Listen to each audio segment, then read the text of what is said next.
श्री गणेशाय नमः। श्री गुरुवे नमः। श्री गिरिजादेव्यै नमः। नमः पूर्वेभ्यः पूर्वजेभ्यः ऋषिभ्यश्च। समस्त ज्योतिष प्रेमी सज्जनों का मैं अपने YouTube channel doctor Ramesh Chandra Joshi में हार्दिक अभिनंदन और स्वागत करता हूँ। सज्जनों, आज मैं मकर संक्रांति और कुंभ पर्व पर थोड़ा बहुत प्रकाश डालूंगा। भगवान भुवन भास्कर, सूर्य नारायण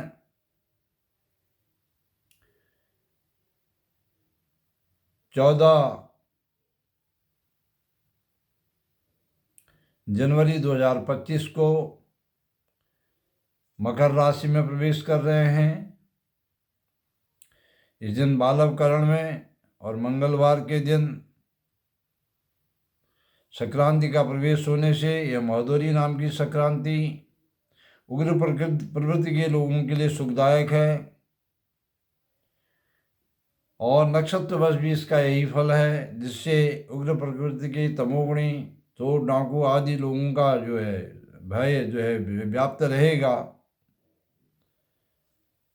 और ये संक्रांति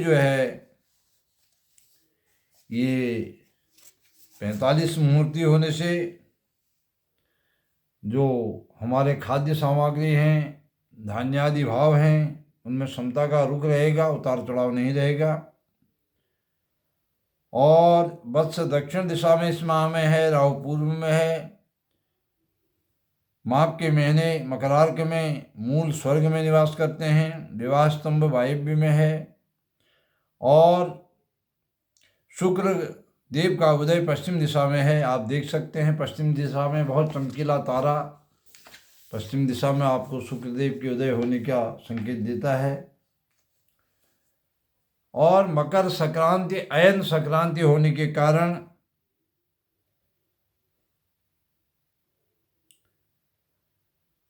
इसमें स्नान दान बहुत ही अत्यधिक पुण्यदायी हैं, लाभदायक हैं। और मकर संक्रांति के दिन तिल, कंबल, खिचड़ी, तिल के लड्डू, अन्न, काष्ठ, दक्षिणा, विशेष करके गर्म वस्तुओं का और तिल आदि के लड्डुओं का, खिचड़ी आदि का दान इस दिन में और इस महीने में पूरे मकरार्क में श्रद्धालु जन करते हैं। मौसम इस महीने में, माघ के महीने में मकरार्क में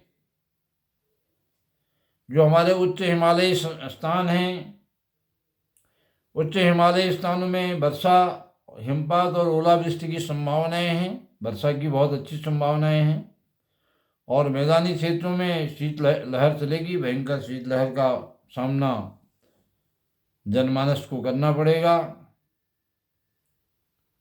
और इस बार की जो मकर संक्रांति है, इस बार का जो माघ का महीना है, ये कुंभ महापर्व की वजह से, कुंभ महापर्व के कारण इसका और भी महत्व बढ़ गया है।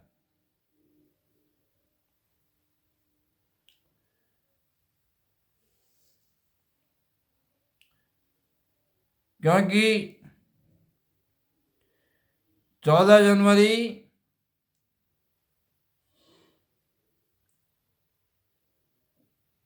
2025 को कुंभ जो महापर्व है, अर्थात 1 गते मकरार के दिन कुंभ महापर्व का प्रथम अमृत स्नान होगा, जिससे लोक भाषा में हम शाही स्नान भी कह देते हैं और लिख देते हैं, परंतु इसका शुद्ध नाम है शाही स्नान, शुद्ध नाम है अमृत स्नान। और पहला अमृत स्नान जिसमें संत महात्मा, हमारे बड़े विद्वान आचार्यगण स्नान करेंगे, फिर भक्तजन भी स्नान करेंगे। और जो प्रयागराज का कुंभ पर्व है, ये प्रयागराज का कुंभ पर्व तब होता है जब सूर्य देव मकर राशि में होते हैं और देवगुरु बृहस्पति, जो बृहस्पति ग्रह हैं, वे वृष राशि में होते हैं। तब प्रयागराज में कुंभ पर्व लगभग 12 साल में आता है। और वैसे तो प्रयागराज का जो है वह तीर्थराज है।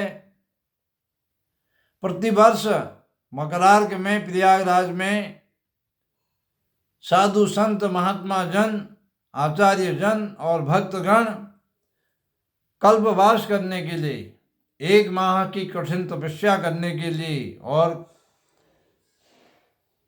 वहाँ स्नान करने के लिए प्रतिवर्ष आते हैं। इसी बात को बाबा तुलसीदास जी ने भी कहा है, माघ मकर गत जब रवि होई, माघ मकर गत जब रवि होई, तीरथ पति आब सब कोई, देव धनुज किन्नर नर श्रेणी, सादर मजहि सकल त्रिवेणी। जब माघ के महीने में मकर राशि में सूर्य देव आते हैं, बाबा तुलसीदास जी कह रहे हैं कि देव, राक्षस, किन्नर और मनुष्य, सभी प्रकार के जो मनुष्य हैं, देवताओं से लेके मनुष्यों तक, वे सब आदर सहित त्रिवेणी जो है, गंगा, यमुना और सरस्वती जी का जो संगम प्रयागराज में है, वहाँ स्नान करते हैं। इसलिए मेरी शुभकामनाएं समस्त भक्तजनों के प्रति हैं। आप भी प्रयागराज में कुंभ स्नान करें, वहाँ दान करें, श्राद्ध करें, पुण्यार्जन करें। और जो हमारा कुंभ स्नान है, ये कुंभ स्नान तो पूरे पौष शुक्ल पूर्णिमासी से शुरू होकर के महाशिवरात्रि 13 जनवरी से शुरू हो गया है और 26 फरवरी 2025 तक रहेगा। तो इसमें आप पुण्यार्जन करें, स्नान करें। और कुंभ स्नान की जो प्रमुख 4 तिथियां हैं, जो अमृत स्नान जिसे शाही स्नान कहते हैं, शाही स्नान की 4 प्रमुख तिथियां पड़ती हैं इसमें। पहला शाही स्नान होगा, वो कब होगा? 14 जनवरी मकर संक्रांति के दिन। और दूसरा जो शाही स्नान होगा वह होगा 29 जनवरी मौनी अमावस्या के दिन।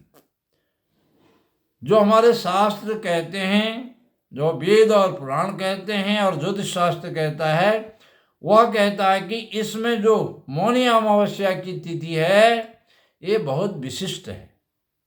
यही सर्वश्रेष्ठ स्नान की तिथि है, क्योंकि इस दिन क्या होगा, सूर्यदेव मकर राशि पर होंगे और बृहस्पति देव वृष राशि में होंगे, और जो चंद्रमा होगा उस दिन वह भी मकर राशि में होगा। और इस दिन पूरा जो अहोरात्र है, संपूर्ण अहोरात्र में जो मौनी अमावस्या के दिन है, चंद्रमा मकर राशि में स्थित है, सूर्य देव भी मकर राशि में स्थित हैं। इसलिए ही मौनी अमावस्या के स्नान का अधिक महात्म्य है। और जो तीसरा शाही स्नान है वह होगा 2 फरवरी बसंत पंचमी के दिन। और चौथा और अंतिम जो स्नान होगा वह 26 फरवरी महाशिवरात्रि के महान पर्व के दिन होगा। और यदि आप किसी कारणवश न जा पाते हों, स्वास्थ्य संबंधी अन्य किसी कारणों से तीर्थराज प्रयाग में नहीं जा पा रहे हों, त्रिवेणी के संगम में नहीं जा पा रहे हों तो आप अपने घर पर ही अपने स्नान के जल में अथवा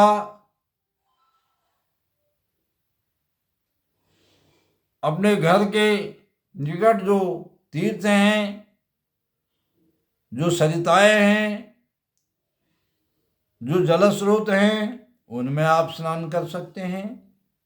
अथवा अगर घर में ही स्नान कर रहे हों तो घर के जल में तिल मिलाएं, काले तिल और गोमूत्र मिलाएं और गंगा जल डाल करके त्रिवेणी, प्रयागराज की त्रिवेणी गंगा यमुना सरस्वती जी का ध्यान करके और जो प्रयागराज के अधिष्ठाता देवता भगवान बेड़ी माधव हैं उनका ध्यान करके, शंकर भगवान का ध्यान करके स्नान करें और आपको वही पुण्य प्राप्त होगा।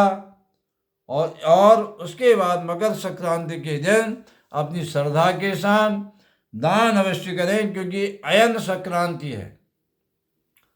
पूरे वर्ष में 2 अयन संक्रांतियां होती हैं, एक मकर